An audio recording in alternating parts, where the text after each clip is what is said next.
I was 16 when my world changed forever, though at the time I didn't know how deep the changes would go.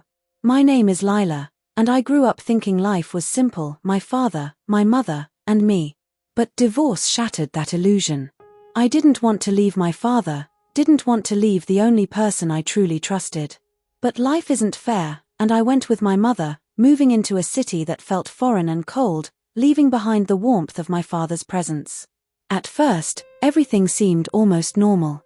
My mother had remarried, and her new husband, Victor, appeared charming, polite, even protective. People smiled around him, and at school I told myself I should be grateful that she seemed happy. But I couldn't shake the feeling that something was off. There was a tension in the way he looked at me, a weight behind his smile, a coldness that I could feel even as he pretended to be kind. I tried to get used to it. I tried to smile, to adjust, to be the good daughter who accepted change. But at night, when the house was quiet, I could feel his presence differently, like someone watching, someone waiting for a mistake, someone who could hurt me if I revealed what I saw. I didn't know it yet, but those quiet nights would become the moments when I first began to notice the cracks in his life, the secrets hidden behind locked doors, hidden files, and password-protected accounts. I missed my father fiercely. I missed his laugh, the way he could explain complicated things and make me understand them. He had taught me how to navigate computers, how to recognize patterns, how to understand networks. At first, I thought it was just fun, a shared hobby.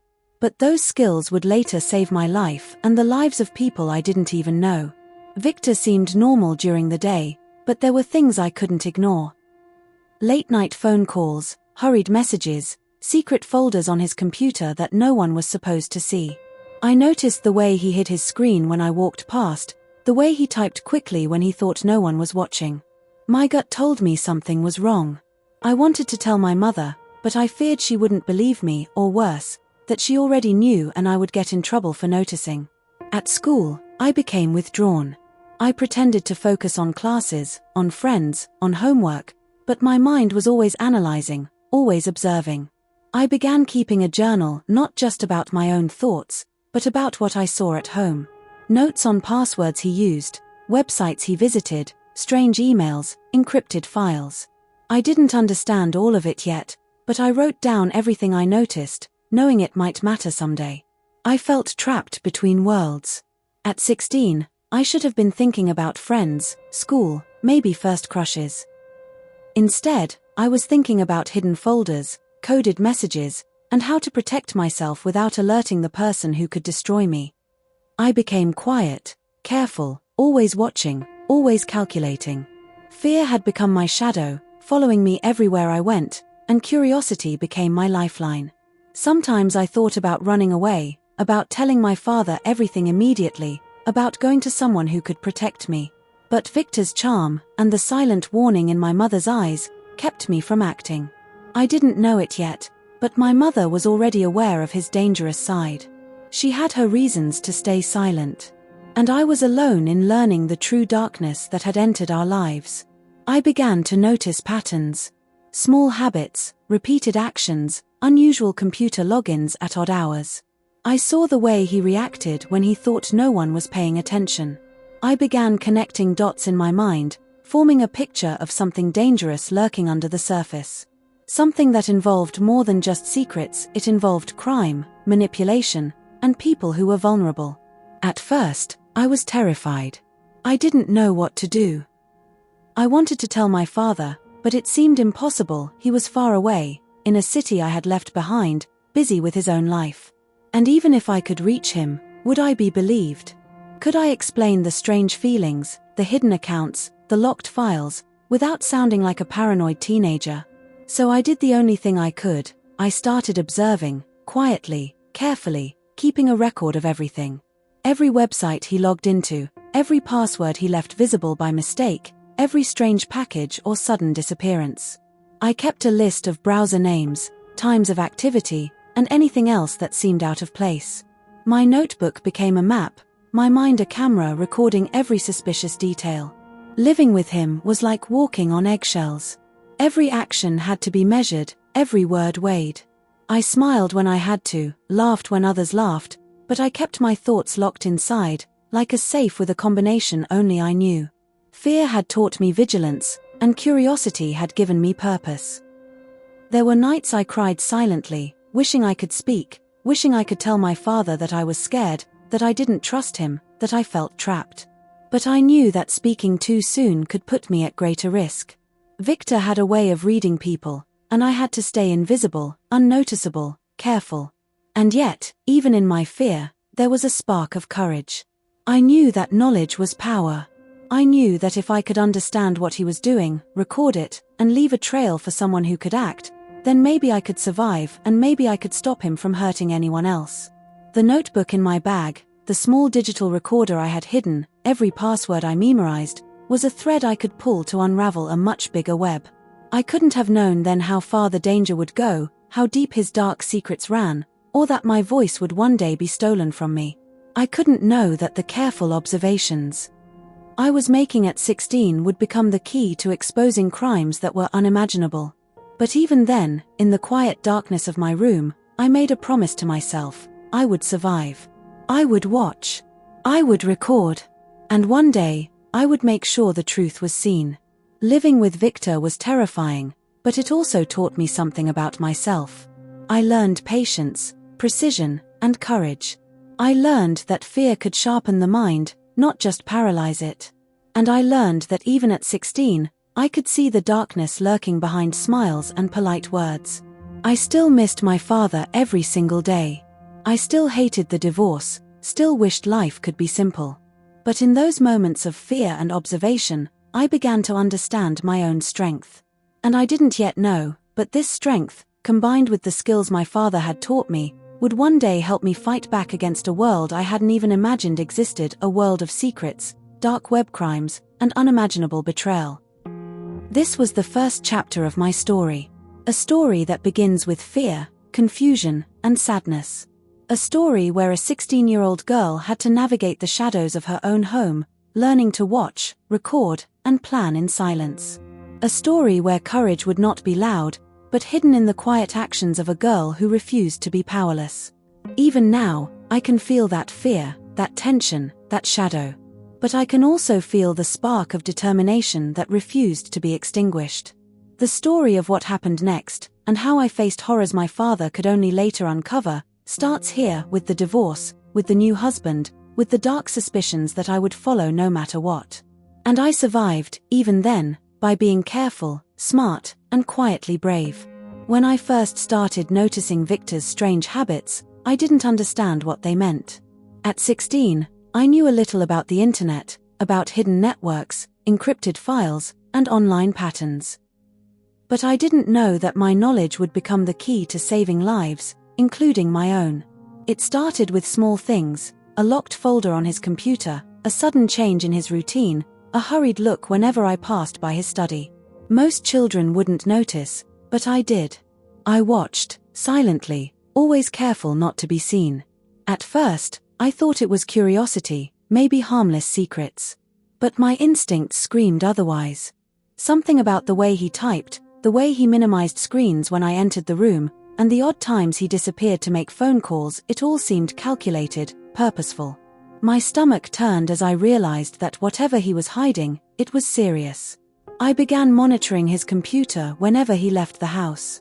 I knew the passwords to some of his devices because he was careless, leaving them written in a notebook once by mistake. I memorized every detail: the browsers he used, the times he logged in, the websites he opened. I started keeping a log of every action. At first, it was small, just dates and times, just URLs, but soon, I discovered patterns. He was connecting to encrypted websites, sites I had only heard about in documentaries and news reports about the dark web. I remember the night I realized how deep this went. Victor had gone out for a late meeting. I sat in his study, heart pounding, staring at the screen. There were videos, images, and hidden folders labeled in code. The realization hit me like a punch to the chest: he was involved in human trafficking. My hands shook as I typed each folder name, each login attempt, carefully copying everything to my notebook. I felt sick, scared, and helpless. How could this man, my stepfather, be capable of such horrors? I checked and double-checked everything. Every website, every hidden link, every encrypted message pointed to the same terrifying truth. There were videos of people being exploited, files that described transactions, communications between buyers and sellers. My stomach turned, but I forced myself to focus. Panic wouldn't help. I had to be meticulous, because one mistake could get me caught, and if Victor suspected, he wouldn't hesitate to harm me. I thought about telling someone immediately. My father was miles away, and I couldn't reach him without risking detection. My mother. I hesitated. I had always trusted her, but there was something in her eyes when I tried to bring it up, the same caution, the same fear I had seen in Victor's. When I finally told her part of what I had discovered, she shocked me by already knowing.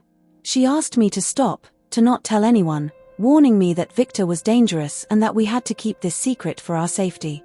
Her words felt like a knife. I realized that I was completely alone in this fight, and even my mother, who should have protected me, was constrained by fear. The fear became constant. Every time Victor entered a room, I froze, remembering what I had seen. Every time he left, I resumed my observations, recording screenshots, noting times, copying passwords, and tracking which websites he accessed. I was meticulous, leaving no evidence that I had been there. My life became a balance of outward obedience and inward vigilance. It was during one of these nights, after hours of tracking, that he offered me a drink. He smiled as he handed it to me, a fatherly, harmless smile, but I hesitated.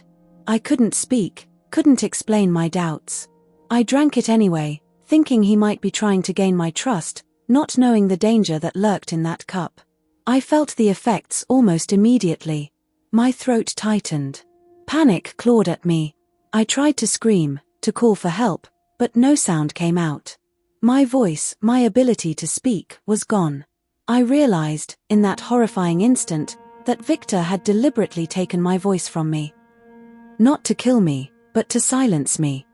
Every word I had been planning to use, every plea, every warning, was trapped inside me.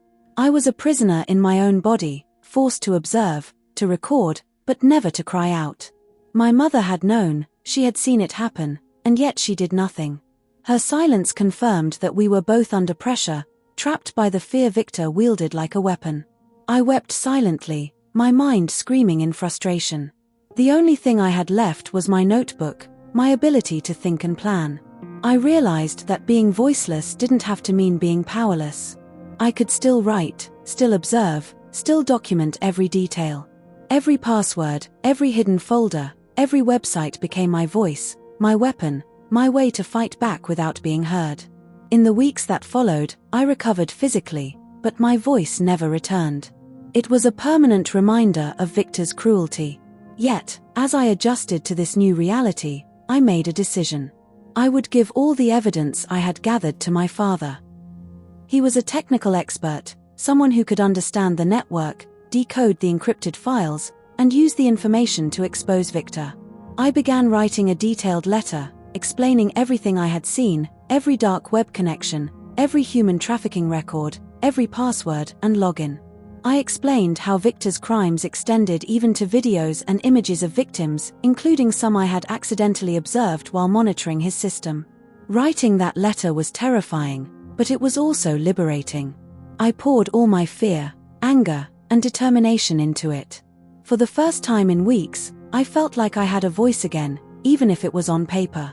The letter became my silent shout, my way of saying, "I see you. I know what you've done. And someone will stop you."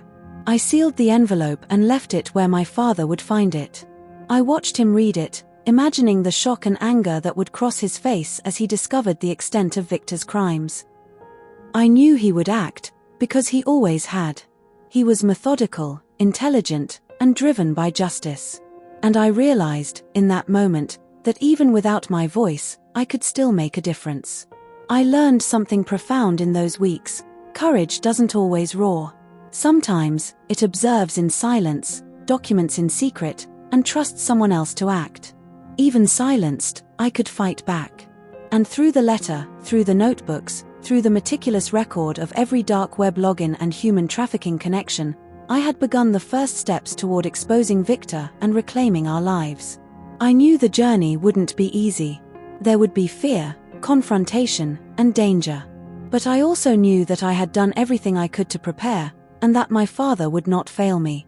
I had survived the first true test of my life, and I was ready for what came next. Every word I had been planning to use, every plea, every warning, was trapped inside me. I was a prisoner in my own body, forced to observe, to record, but never to cry out. My mother had known, she had seen it happen, and yet she did nothing. Her silence confirmed that we were both under pressure, trapped by the fear Victor wielded like a weapon. I wept silently, my mind screaming in frustration. The only thing I had left was my notebook, my ability to think and plan. I realized that being voiceless didn't have to mean being powerless. I could still write, still observe, still document every detail. Every password, every hidden folder, every website became my voice, my weapon, my way to fight back without being heard. In the weeks that followed, I recovered physically, but my voice never returned. It was a permanent reminder of Victor's cruelty. Yet, as I adjusted to this new reality, I made a decision. I would give all the evidence I had gathered to my father. He was a technical expert, someone who could understand the network, decode the encrypted files, and use the information to expose Victor. I began writing a detailed letter, explaining everything I had seen, every dark web connection, every human trafficking record, every password and login. I explained how Victor's crimes extended even to videos and images of victims, including some I had accidentally observed while monitoring his system. Writing that letter was terrifying, but it was also liberating. I poured all my fear, anger, and determination into it. For the first time in weeks, I felt like I had a voice again, even if it was on paper. The letter became my silent shout, my way of saying, "I see you. I know what you've done. And someone will stop you." I sealed the envelope and left it where my father would find it. I watched him read it, imagining the shock and anger that would cross his face as he discovered the extent of Victor's crimes. I knew he would act, because he always had. He was methodical, intelligent, and driven by justice. And I realized, in that moment, that even without my voice, I could still make a difference. I learned something profound in those weeks. Courage doesn't always roar. Sometimes, it observes in silence, documents in secret, and trusts someone else to act. Even silenced, I could fight back. And through the letter, through the notebooks, through the meticulous record of every dark web login and human trafficking connection, I had begun the first steps toward exposing Victor and reclaiming our lives. I knew the journey wouldn't be easy. There would be fear, confrontation, and danger. But I also knew that I had done everything I could to prepare, and that my father would not fail me. I had survived the first true test of my life, and I was ready for what came next. When my father finally received my letter, I could feel the tension in the house, even though I could no longer speak. My hands were clammy, my heart pounding, as I imagined him unfolding the pages, reading every word I had written in meticulous detail. I had poured everything into that letter, every password, every website, every encrypted folder, every suspicious action I had observed. I had trusted him with my life, with my silence, and now it was in his hands. I watched from the shadows as he sat at his desk, spreading my notes across the table. His eyes scanned every line, his fingers tracing the passwords, usernames, and websites I had painstakingly recorded. I could see the shock in his face, the tightening of his jaw, the flicker of fury in his eyes. He understood instantly. My father knew exactly what to do, because he had spent years mastering networks, coding, and digital security. He was methodical, precise, and relentless. I tried to imagine what he was thinking. He had probably started connecting the dots immediately, checking each login, each website, each hidden file. My careful records made it possible for him to follow Victor's entire digital trail, to trace every dark web connection and human trafficking operation. I felt a mixture of fear and hope. I knew that as terrifying as this moment was, it was the turning point. He started with the most obvious leads. I had written down the encrypted websites Victor visited repeatedly, times when he logged in, and notes about his online communications. My father opened his own systems, carefully replicating Victor's logins using the passwords I had provided. Each attempt revealed more, encrypted chats, transaction logs, hidden files, and horrifyingly, videos and photos that should never have existed. I couldn't breathe when I saw his expression as he uncovered the first evidence. My heart ached. I knew that some of the content included my own videos and photos, images Victor had secretly recorded. I felt violated, terrified, and helpless. But even without my voice, I could do nothing but watch my father take control, follow the trail, and prepare to bring the truth to light. As he navigated Victor's network, layer by layer, I saw the depth of the crimes. There were chat logs with buyers, encrypted messages arranging transactions, records of payments. Human trafficking wasn't just an abstract fear anymore, it was a tangible, horrifying reality that had taken root in the very home I had lived in. I shivered as I imagined the victims, trapped and silent, just like me. My father's hands moved quickly, copying everything, cataloging each file, ensuring that the evidence could be presented to law enforcement without a single loophole. Every new discovery made my stomach twist. I had always known Victor was dangerous, but seeing it confirmed, seeing it documented by my father's expert analysis, made it all painfully real. I couldn't speak, couldn't cry out, but I felt the weight of every crime pressing down on me. I had survived his cruelty, but there were others out there who hadn't. My father seemed to understand that too, and I could see the resolve in his eyes. He wasn't just gathering proof, he was planning justice. I watched as he discovered the final layer, Victor's hidden servers and cloud backups. My father carefully accessed them using the credentials I had documented, uncovering even more evidence of illegal activity. I couldn't look away as he found videos that confirmed the darkest fears I had kept in my mind for months: the manipulation, the cruelty, the exploitation. The files were horrifying, but they were also the key to stopping him. My silent bravery, combined with my father's skill, had created a weapon that could finally end Victor's reign of terror. He didn't waste time. Screenshots, copies of hidden files, logs of every transaction. I had never seen my father move so quickly, yet so deliberately. He compiled everything, organizing the evidence so that it could be used to arrest Victor and dismantle his network. Every password, every login, every encrypted file I had discovered was accounted for, creating a digital map of the crimes that Victor had tried so desperately to hide. As the evening wore on, I could feel the tension in the room. Every time Victor's name appeared on the screen, every time a file revealed a new horror, my chest tightened. I thought of the nights I had stayed awake, tracking his movements, writing down details, piecing together a map of his activities in silence. And now, my father was following that map, moving methodically toward justice.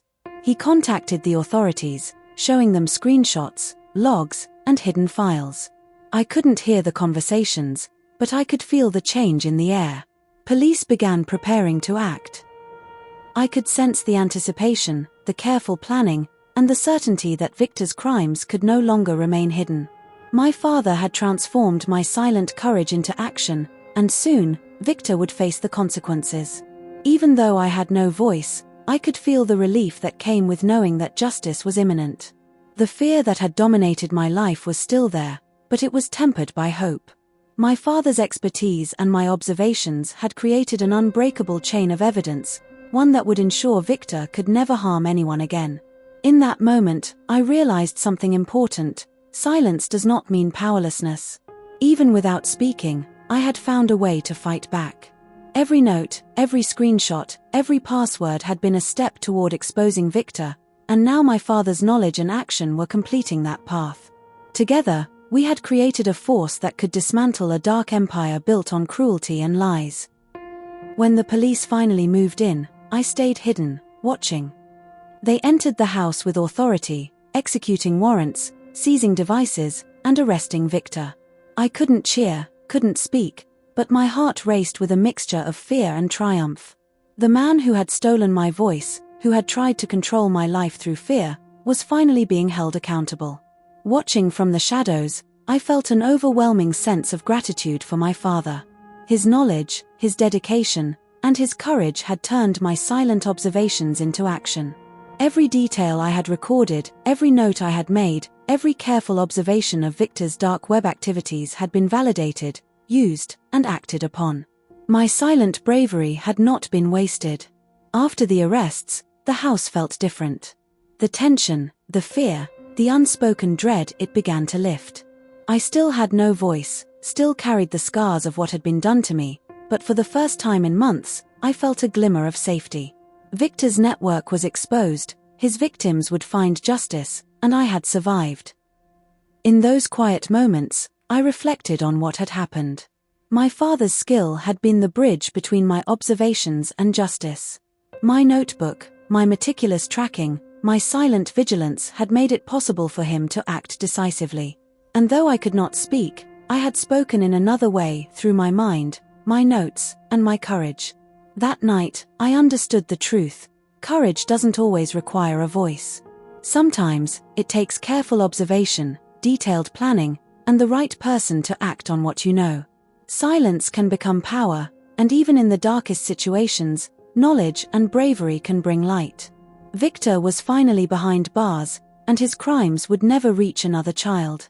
I had survived, and through the collaboration of my silent bravery and my father's expertise, justice had been served. And though the memory of fear would stay with me, I knew that I had done everything I could to ensure that evil could not thrive in my world. I also realized that my mother, who had stayed silent out of fear, would eventually need to face the truth and make her own choices. But for now, my father had taken control. He had seen the darkness, understood it, and acted with precision. My silent voice, my careful observations, had finally found a way to be heard. Even without words, I had made a difference. The man who had terrorized my life could no longer harm anyone, and the knowledge I had gathered had become a weapon stronger than fear itself. My father and I had turned my silence into action, proving that courage can speak in many forms, even through a letter, a notebook, and the unwavering determination of a 16-year-old girl. I had watched my father work through every piece of evidence I had left him, every password, every hidden website, every encrypted message. I could feel the tension in the house, thick and heavy, like the air itself was waiting for something to break. Victor had no idea what was coming. He had thought his carefully hidden crimes could never be traced, that his control over me, and the silence he had imposed, would remain unchallenged. He was wrong. That morning, I sat in the corner of the living room, my silent hands folded, my heart racing with a strange combination of fear, anxiety, and hope. My father had called the authorities early, providing them with every detail, every screenshot, every trace of Victor's network.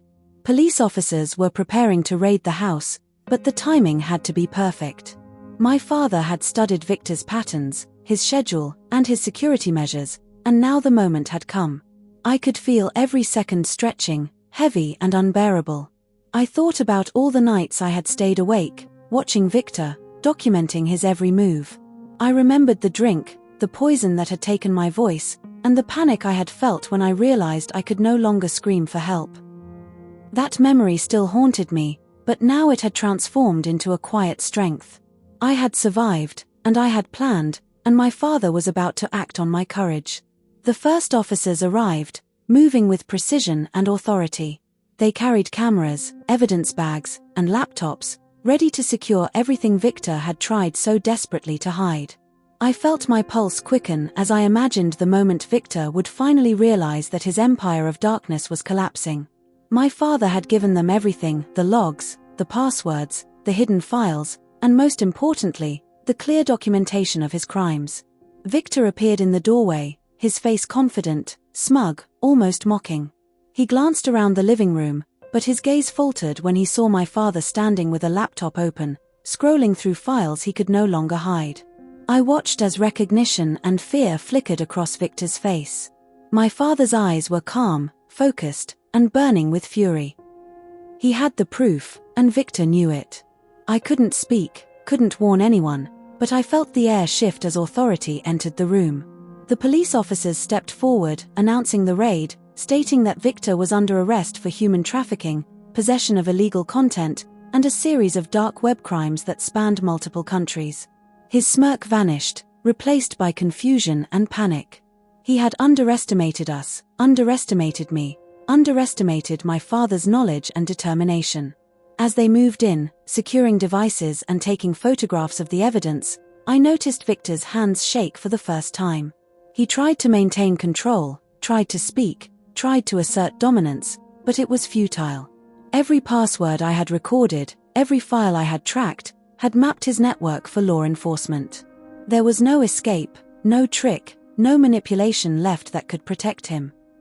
My father remained calm, standing as the officers documented everything, answering their questions, providing clarity and context for each piece of evidence.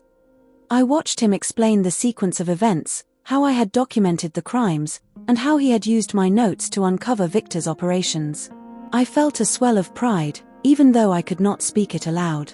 My father understood my silent courage, and together, we were dismantling the monster that had ruled our lives for so long. Victor was cuffed and read his rights. He pleaded, argued, tried to shift blame, but the evidence was undeniable. The screenshots, the passwords, the hidden videos, the files, I had catalogued everything carefully, knowing that one day my father's expertise could transform my silent observation into undeniable proof. And now it was happening. I could see his frustration, his rage, and his fear build as the reality of his capture sank in.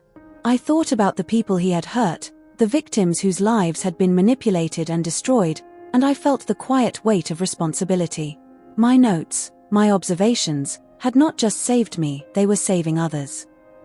The authorities confirmed what I had feared and suspected. The network I had traced included multiple victims, some still in danger, all trapped in the darkness Victor had created. My father had helped expose them, and I had helped guide him through it. As Victor was led away, I felt a strange mixture of relief and lingering fear. Relief that he could no longer hurt anyone, and fear because the memories of what had happened, the nights of terror, would never fully leave me. My father came over, placing a gentle hand on my shoulder.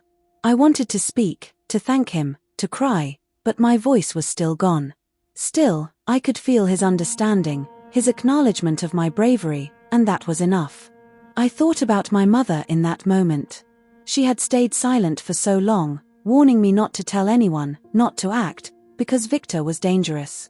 I had learned that silence under fear is a complex thing, a mixture of love, concern, and weakness. But now, my mother's silence could no longer protect him. The truth had a force beyond fear. Even though she had known, she could not stop what had been set in motion. Days passed, and Victor's trial began. The authorities confirmed everything I had documented, every password, every login, every hidden website and encrypted file. My father testified, explaining how my observations had been crucial in dismantling Victor's network. I watched from the courtroom gallery, silent but filled with a mix of triumph and sorrow.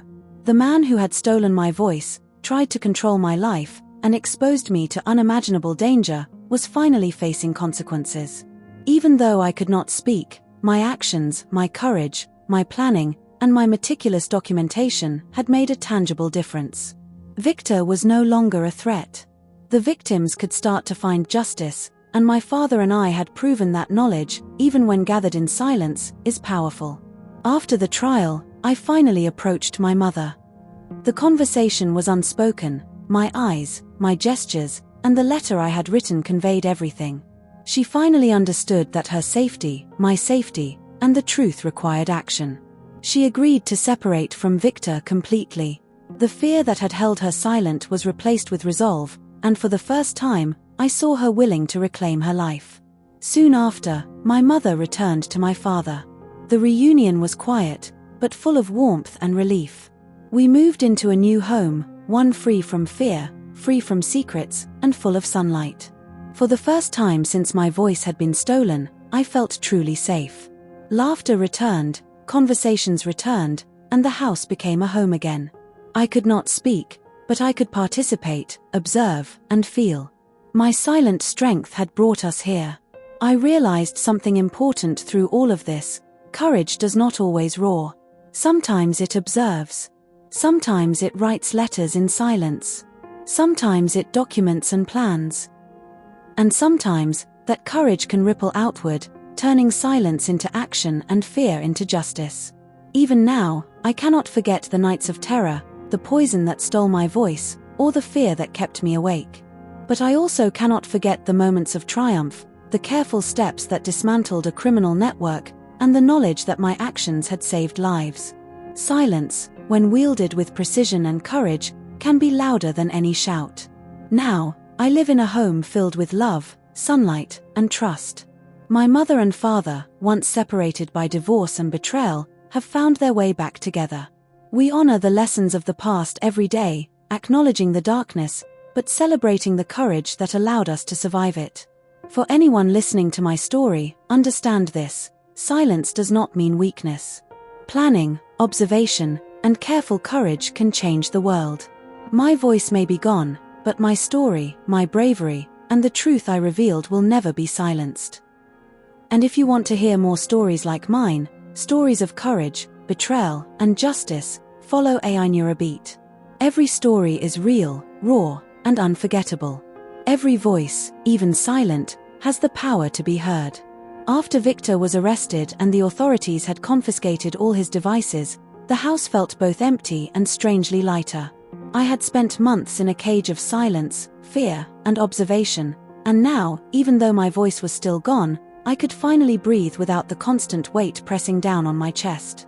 My father moved carefully around the house, placing files in secure locations, making sure that nothing was left unchecked. He had spent sleepless nights decoding my notes, tracing Victor's dark web network, and exposing every crime.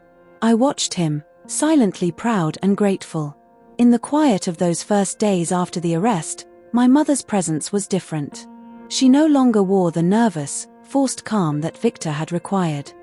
She seemed lighter, though still burdened by the choices she had made and the secrets she had kept. I approached her one evening, sitting across from her at the kitchen table, my eyes fixed on her, hoping she would understand what I needed to say without words.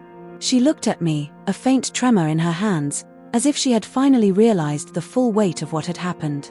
I wanted to tell her everything: the fear I had endured, the nights I had spent monitoring Victor, the poison that had stolen my voice, and the courage it had taken to plan every step of his exposure.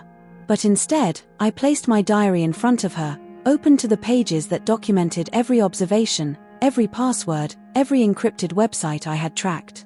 Her eyes widened as she read, and for the first time, I saw a flicker of regret mixed with understanding. She didn't speak much, but her silence carried meaning. She finally admitted that she had known more than she let on, that she had lived under Victor's fear too, constrained and pressured. She had tried to protect me in her way, keeping me from confronting him directly, and now she realized that her silence had allowed him to continue longer than he should have. I understood. Fear can bind even the strongest of hearts, and she had done what she could with the power she had. Once the initial shock wore off, we began discussing the next steps carefully. It was clear that life with Victor could never continue, and the only path forward was separation. I felt a quiet determination rise inside me. I had survived the worst he could do to me. I had exposed him. Now it was time for my mother to make the choice she had long delayed, to leave him completely and reclaim our lives. When she finally made the decision, the relief was palpable. There was no drama, no argument, just a sober, resolute choice to leave the darkness behind. She packed her belongings, arranged for Victor's final removal from the house, and prepared for the move. Even though I couldn't speak, I helped in every way I could, directing where things should go, organizing files, and making sure nothing that could compromise our safety was left behind. The house, once a prison of fear, slowly began to feel like a home again. After the move, my father returned. He had remained in the city to help the authorities finalize Victor's case and ensure that all evidence was secured. When he walked through the door, I felt an overwhelming rush of emotion. Seeing him again, knowing that he had acted on my evidence and taken the steps necessary to protect me, was almost too much to contain. I wanted to speak, to thank him, to cry out in relief, but my voice was still gone. Instead, I let my eyes speak, and he understood. The reunion with my father and mother was not simply a moment of happiness, it was a reconstruction of our lives. We moved into a new home together, one filled with light and air, where the shadows of fear could no longer reach us. Every corner of the house was infused with the possibility of a new beginning. For the first time since I had been silenced, I could feel free to move, think, and exist without constant dread. Life after the trauma was not easy, of course. The scars of the past were still visible in my mind and in the way I approached the world. I had nightmares, moments of anxiety, and the painful memory of every night spent watching Victor's movements in secret. But alongside the fear was a newfound strength, a recognition of my own courage, and a trust in my family that had been rebuilt through action and understanding. Every day, I found new ways to communicate with my parents. Though I couldn't speak, I learned to express myself through writing, gestures, and even subtle glances. My mother and father became attuned to every nuance of my presence, every small indication of my feelings. It was a different kind of connection, one built not on words but on understanding, patience, and love. I also took time to reflect on what had happened and what it meant. I realized that courage is not always loud, sometimes it is silent, methodical, and persistent. My silence had been a shield, my observations a weapon, and my careful documentation the means to deliver justice. Even though I could not raise my voice, I had created change. I had ensured that Victor could no longer harm anyone, and that the truth of his crimes had been exposed. My mother, now free from fear, began to rebuild her own life alongside us. She took care to re-establish trust, both in herself and in us as a family. The shadow of Victor's manipulation and control could never fully disappear, but by acknowledging it, confronting it, and taking decisive action, she reclaimed her autonomy. For me, seeing her courage reinforced the lessons I had learned, that fear can bind, but action can liberate. As the days passed, our home became filled with light, laughter, and small joys that had been absent for so long.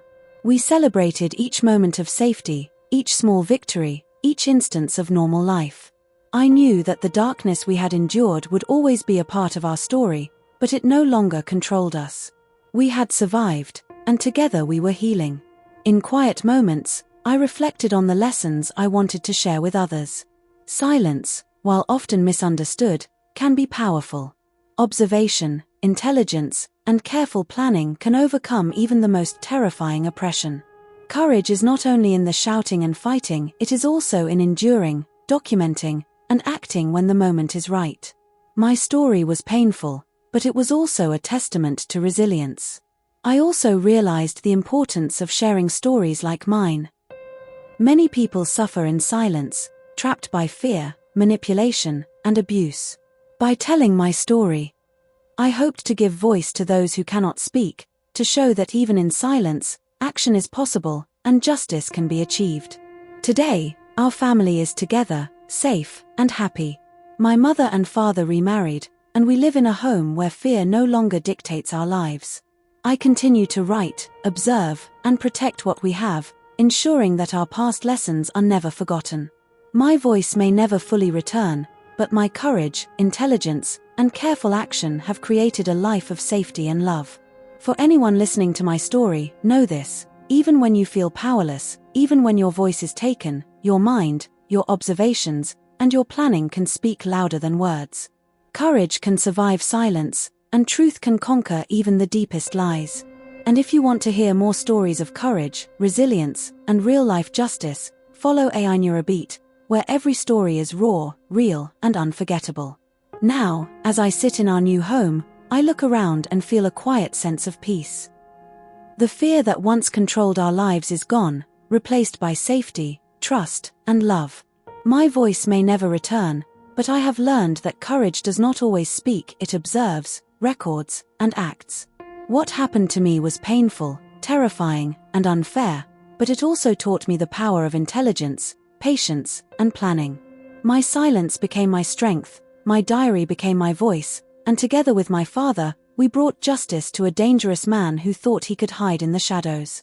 Life is fragile, and evil can hide in the most familiar places, but even in the darkest times, truth and courage can shine through.